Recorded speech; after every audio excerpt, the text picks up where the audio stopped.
So our second speaker is Sarah Kansa from the Alexandria Archive Institute, and she is going to be moving us further towards the archaeological end of our open data and archaeology subject, talking to us about opportunities and challenges in archaeological data publishing, perspectives from open context. And I'll turn it over to Sarah. Thank you, Catherine, and thank you for chairing this session. And also, I want to thank Hagit for inviting me to speak today. Let me get my slides going.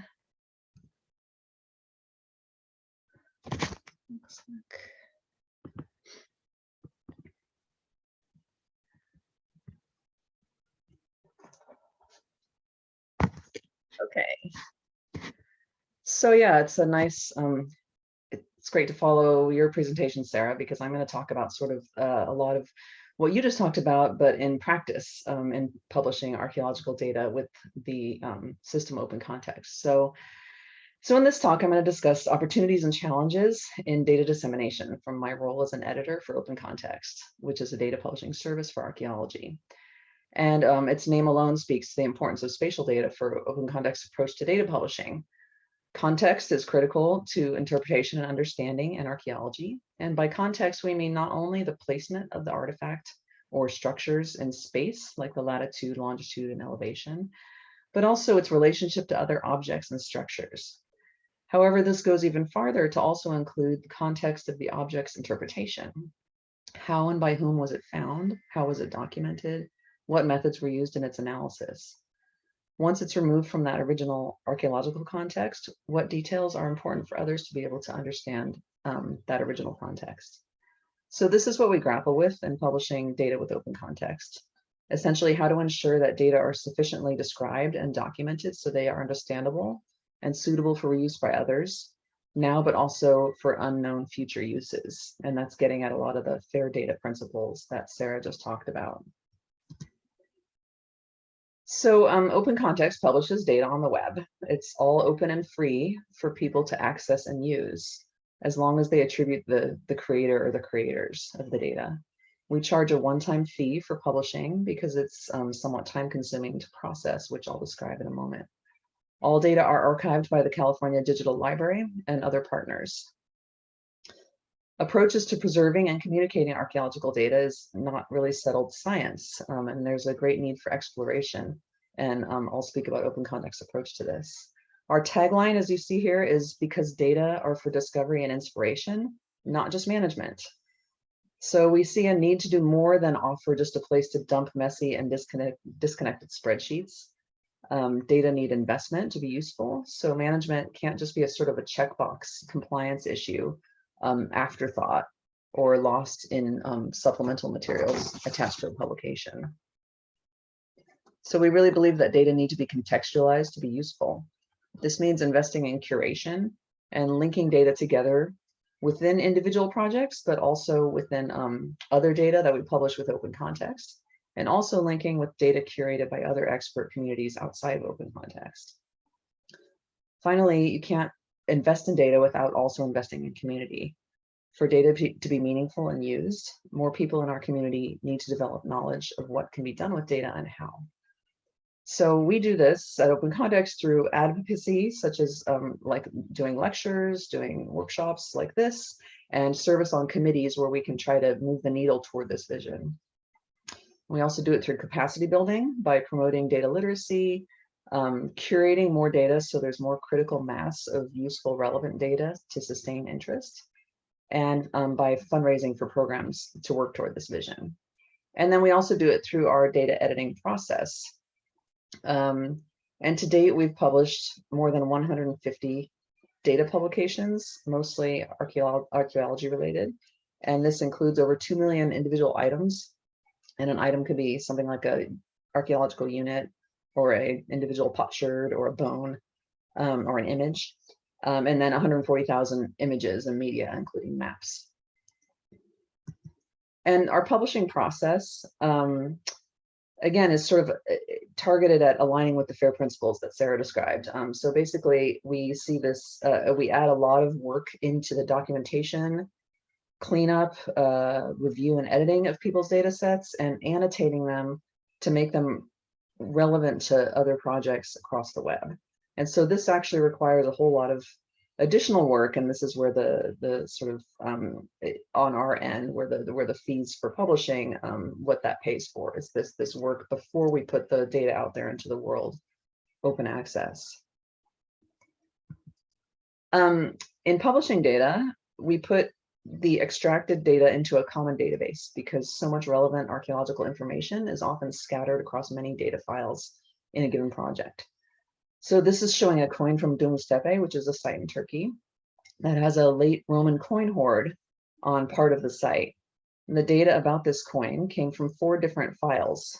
There was a relational database that stored the context information. There was a spreadsheet that stored the photo log. There was another relational database that stored thousands of small finds records. And then there was another spreadsheet that was created by a numismatist with more specialized descriptions of the hundreds of coins. Thus, the complete record of this coin was scattered in many different data files.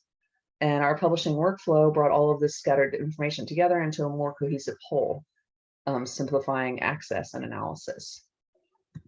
In this example, we're using common links so that the Etruscan pottery type of bucro that we're publishing with open context can be linked with bucro curated by the German Archaeological Institute. We can then make it easy for users to find comparanda of bucro from other sites and collections. We've also worked with data authors to develop new features such as zoomable images and 3D models shown here. So we try to be flexible in our development to respond to the needs of data authors. And we try to choose developments that will benefit not just one project, the one project that identified the need, but also that will be beneficial to other projects across open context. This example shown here also highlights how we're working to explore hybrid publications, where this 3D model is actually linked to archaeological context records. It's linked with a book publication, and it can be linked with related comparanda in open context or elsewhere in museums or other online databases. So in doing this work, we found that we have to be very flexible because people have different goals for data publishing. And because, especially in archaeology, even small data can be very important. So for example, documentation about a small set of objects from a site that's now underwater or under a building is very important to preserve and to make available because it's the only information about that now destroyed site. So open context data publications range from very large to very small, depending on the creator's needs. To date, publications have typically fallen in one of several categories that I'm showing here. And I'm just going to give a couple of examples of these different data publications in these different categories. So this is showing the RC Sphinx project, which is an archival documentation project. And this is a bunch of drawings, excavation and conservation data about the Sphinx in Giza. And the Sphinx monument is changing all the time because with changes and challenges around tourism and pollution, for example. So this is a really good way to help understand how the monument has changed over time by documenting this archival, these archival descriptions. This is part of an ongoing publishing project that we're doing in open context with Mark Lehner's group on publishing huge amounts of excavation data from Giza. And the next data set that will be related to this is a paleobotany data set from excavation of one of the more domestic contexts on the Giza Plateau. So another example of a data publication in open context is this Northern Mesopotamian pig husbandry project, which is published by Max Price and his supporting his dissertation research. And this is an example of just a smaller project where this is a bunch of zooarchaeology related data that he wanted to share in order to support his research and make it reproducible and discoverable and relevant to other people beyond his particular project. This is showing a survey data project, and this one is particularly relevant to this conference, obviously, because the spatial information is presented, and the spatial information is probably, in this case, more interesting than the actual finds. The ability to map the different sites surveyed by time period, by artifact types found, or by estimated site size, for example, And so, for example, this is showing the view of the surveyed sites that had late Roman amphora sherds. So we work with researchers to better understand how to relate their particular data set with other relevant information. So for example, in this survey, certain ceramic types can be linked to examples of their same type in a museum collection. And adding these descriptions adds meaning and understanding to the data set, which helps prepare it for other future unanticipated uses. Another important element of data publishing is descriptive information about the data set itself. So along with the data that authors publish, we encourage them to include information about the project, their analytical methods, other related work, and any other details that might help someone unfamiliar with the project understand the data set better. So by providing this extra description and annotation to data sets, we address the pressing need for people to share their data for whatever reason, but we prepare it for linking with other content, whether in a team setting or more globally. But it's not just about making tools and workflows around data sharing, although these help. It's also about getting everyone to think differently about their data. And again, this is going to touch a bit on what Sarah just described about incentives. Doing this sort of contextualization requires some planning. For example, one simple concept that we've been pushing for a long time now is to think about data dissemination and access before conventional publication. Once you have a paper in press, it's difficult to add a link to a data set to the paper. Yet, because conventional publications are rewarded and data publishing isn't in general, the focus is on just getting that paper out, and the data are often an afterthought. With Open Context, we try to at least get what we call a forthcoming data publication posted so that the data author has a DOI and a citation for their data set, so they can connect it to a conventional publication and then work on cleaning and publishing the data set once the paper's in press. And then the clock is ticking on getting the data published and ready before the paper comes out. Another example of changing how we think about data is when we look at the supplementary information that often goes along with publications. And these are often spreadsheets, Word docs, but they're often PDFs, which are standing in isolation with no contextualizing, cross-referencing and linking, and with no archiving. And this is not a good practice, and yet it's promoted as sufficient due diligence for publishing an article today. Other things we can do is we can share and celebrate exciting examples of projects that leverage digital data in support of research. Projects like the Visualizing Votive Practice one shown here obviously can't be done on paper and are great examples that can inspire people to build their own hybrid publications. And then we also need to reward this work. Things like the Archaeological Institute of America's award an outstanding work in digital archaeology, and other professional societies that provide awards like that can help. And also, we especially need to promote and celebrate reuse of published data.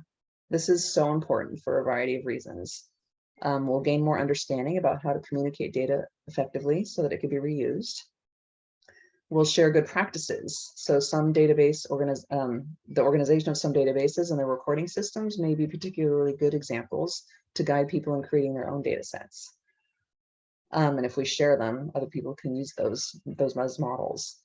There may also be important research opportunities that can come from the synthesis of data aggregated from many resources. So we've already got good examples of this in zooarchaeology, and it would be great to demonstrate this in other areas. And finally, developing the skills needed to work with data and reuse data are in demand inside and outside of the academy.